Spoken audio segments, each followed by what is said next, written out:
Hi, welcome to my channel and happy Valentine's Day. Clearly, I don't have a girlfriend this year, so that's why I'm making this video. I'm going to be sharing with you my top 10 sapphic books that I think are perfect to read today. You know, if you want to get in your feelings and read the love of different girls and their stories, that's definitely what I'm going to be doing. So here are a couple of options. We're going to go from the ones that I liked but that are not my favorites until my favorite books that are everything. The first one I have is I Think I Love You. This one is about this group of friends and our two main characters. They used to be best friends, but then they had a fight. One of them left for Paris, I think, and now she's back. And this group of friends is trying to make a film for a film festival. But the girl that stayed wants to make a rom-com, while the girl that went to Paris wants to make a more artistic movie with message, you know, like more Parisian. So they cannot agree on anything. But they kind of have to find a middle ground because if not, they are going to break up their entire group of friends, and no one wants that. So they are trying their hardest to find a middle ground while also each being true to themselves and to what they want. This one definitely has a lot of drama, like teenage drama. Just these two girls, they each want their own thing and they don't listen to anyone that doesn't agree with them. So that part I'm not a huge fan of, but I really like just seeing them creating the films, you know, making the videos. It's kind of like this. And then the relationship between these two girls, like how it evolves, and also you get to see how it was because they've been friends for a long time. Then we have Her Royal Highness. This one is exactly like that series, The Royal. I love that series. It's amazing. I don't remember the name. So, Her Royal Highness, it's about this girl that lives in the United States, but she managed to get a scholarship for Scotland. And there, her roommate is the actual princess of Scotland. It's amazing. Like, I just love this. I love the way Scotland is described. We get to see so many things like boats, the cities, the school on itself. It's already amazing. The characters also here, these one are less dramatic than I Think I Love You, but they are still kind of pretty dramatic. Mainly our main protagonist, she doesn't like the Princess of Scotland for the only reason that she's a princess. She has so many prejudices against her, so it's fun to see her actually getting to know the princess. Then we have Tryst Venom. This one is actually one of the few dark romances I've read with women loving women characters. It's about these two girls that go to school together. One of them bullies the other. It's really dark. Like, there are a couple of things that happen here that are for me too much. But it's also so entertaining to read it. This one has one of those ships that the characters are so bad for each other, but also you cannot see them with anyone else because they are just perfect for each other, you know? I think the ending wasn't my cup of tea, but the rest of the book was amazing. So that's why I'm recommending it. Also, this one has smut and it's really well written, so I'm just saying. Number 4 is the Falling in Love montage.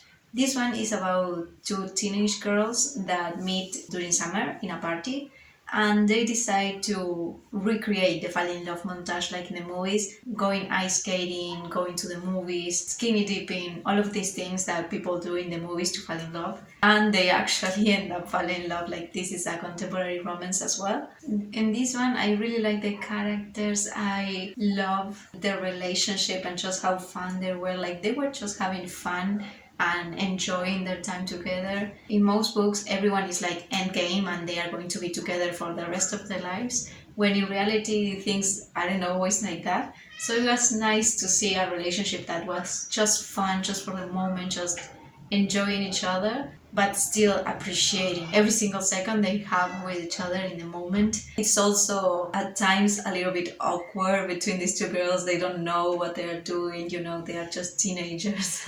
And then we have the roommate arrangement. I read it for the first time like 3 4 years ago, and I still love it. It's about this comedian that manages to find an apartment close to where she works and that has everything she needs, like the size is perfect, the neighbors are amazing, and she really wants to live there, but they only let couples live there. So she needs to find a girlfriend or someone to pretend to be her girlfriend so she can live there. And that's where the bodyguard of the place she works at comes in. The bodyguard actually doesn't see from one eye, so sometimes it's difficult for her to get to work because she lives really far away. So it's the perfect solution to go live in this apartment that is close by. They decide to pretend to be girlfriends and get the apartment. I love the relationship so much. It's definitely the sunshine and grumpy trope, and I adore it. The comedian sometimes makes some jokes that are kind of awkward because they are not funny, but that's the only issue I found with her. And then the bodyguard, she's just such a good person and caring and such a badass too. Like, she is my type. Like, if I had to see my type in a book, it's just her.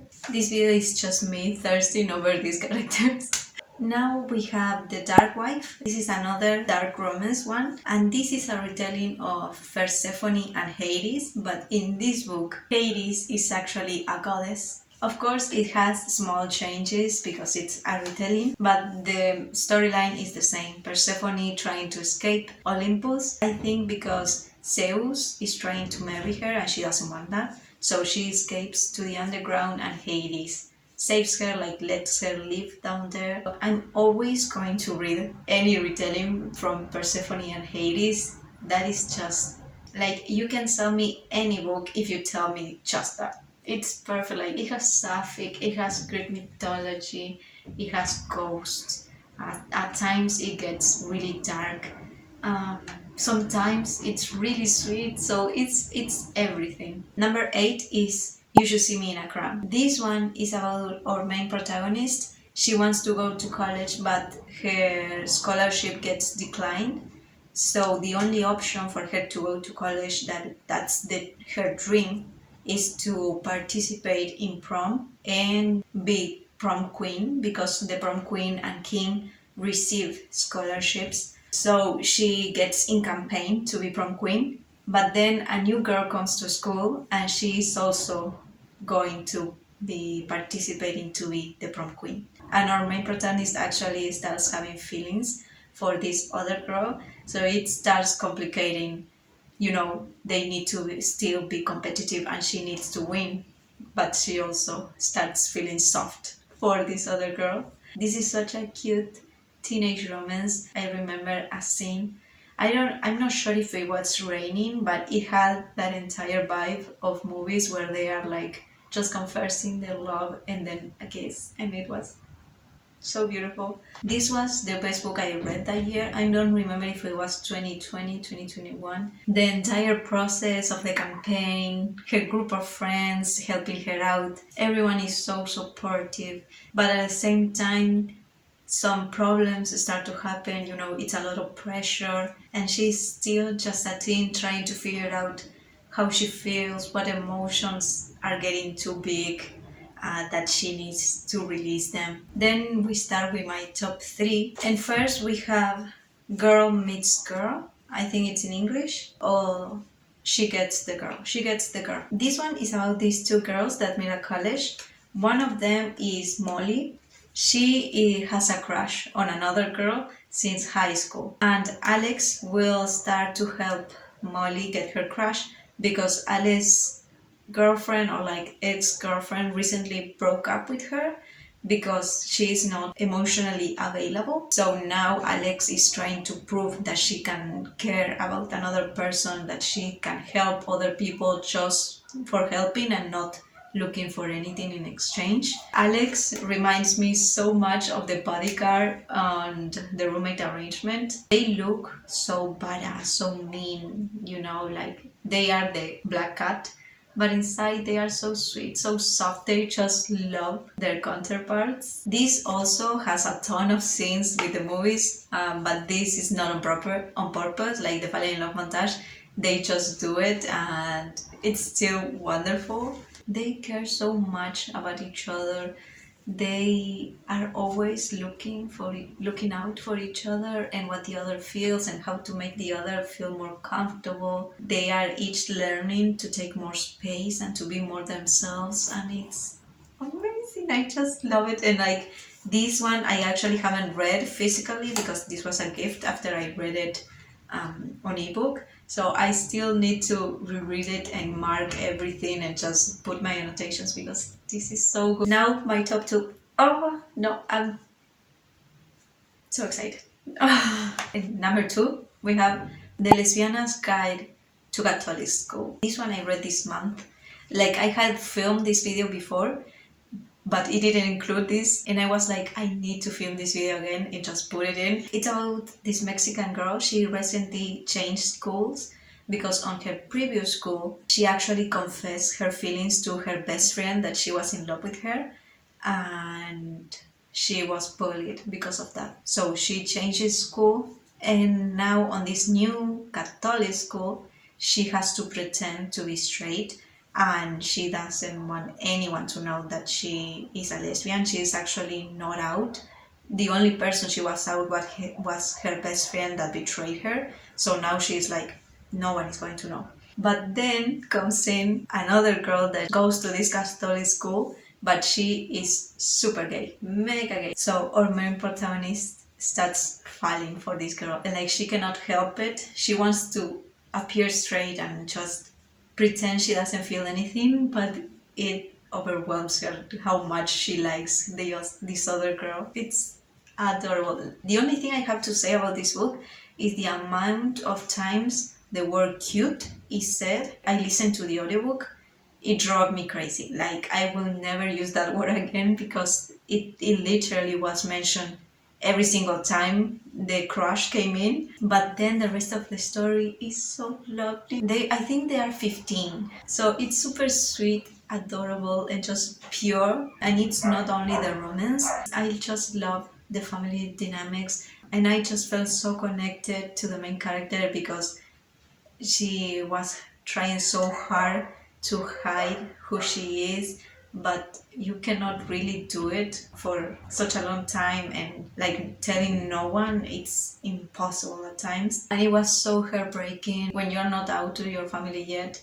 They make comments and say things that sting, and I just felt so much through these pages, like the connection I have with this character. Also, there's so much talk about Latinx culture and also how badly she's treated in the United States. It also deals with mental health, like there is a suicidal character, which I will be careful if you want to read this book. I don't know how it managed to have such dark and like tough topics and things that make me sad, but still it was so beautiful.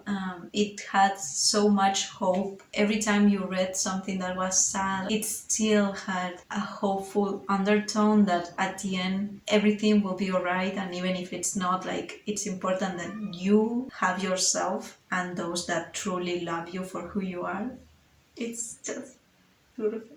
And my top one, we have The Deep. This one is not romance, actually. This one is fantasy with a little bit of romance, but I still will recommend it so much. And this one is also like The Lesbiana's Guide to Catholic School. It's not just the queer romance.